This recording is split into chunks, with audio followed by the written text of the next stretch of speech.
All right, it's B&J's Custom. Talking a little low, but I'm gonna pick up the volume since I got the AC on. Just showing y'all.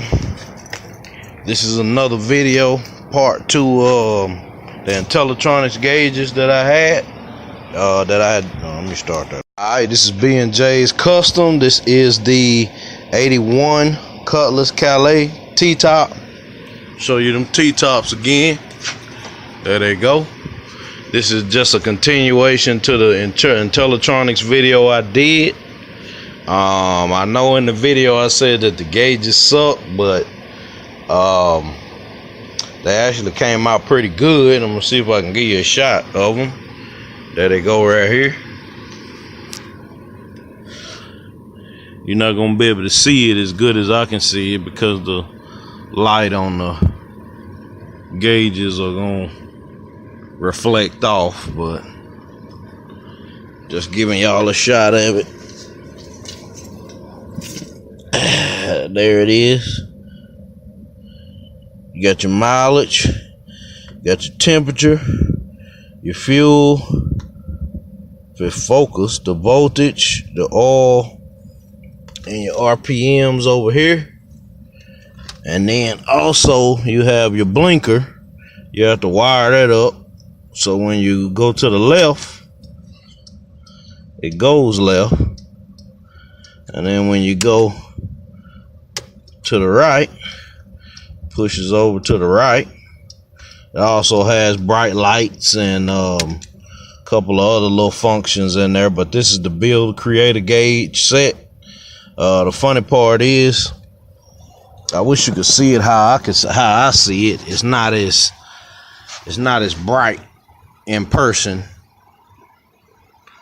The original tinted piece that come on the outside that they give you, I did away with that piece, and I went over to a plastic place over here in Dallas, and I got a thicker plexiglass, a smoked gray plexiglass to go over the front of it. And I mean, it looks really good. I mean, I know on video it looked like it's kind of bright and the blue is kind of shining off, but in person, if you're sitting in the car, it looks really good. It's real nice and blue. I really kind of like them. When you do them though, you have to make sure you ground because you got a power. Well, you got several powers, and so I run them all to a power block, and all the grounds to the power block to the ground, and then you got to make sure you run the power to the engine block, or you're not gonna get a good accurate reading on your gauges. But like I said, I wish you could see it. See if I cut the light on, will it change anything? There we go.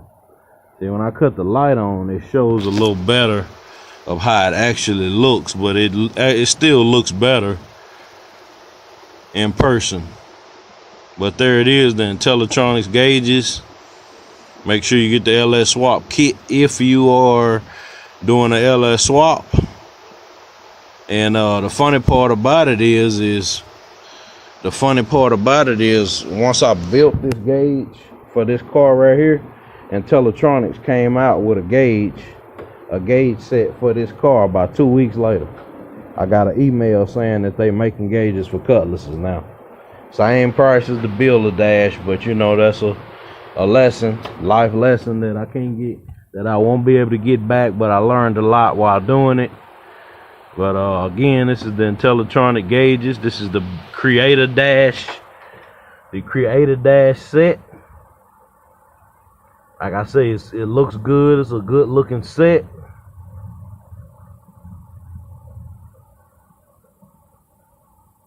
It just takes a lot to do it, but like I say, if you good with electrical, then it's a good deal for you. You can, you know, save a little money, but in the end result, with me ending up buying extra sheets of plexiglass to make it look a little darker, I ended up around the same price as the Dakota Digital. I just didn't want to go Dakota Digital because I know a lot of people probably gonna jump on me for saying this, but the old original Dakota digital gauges are correct me if I'm wrong, but they played out now. I mean, them things been out since I was a kid, and they really not what they used to be. I mean, I know that they coming out with the new analogs and the digital at the same time, but them things like $1,000.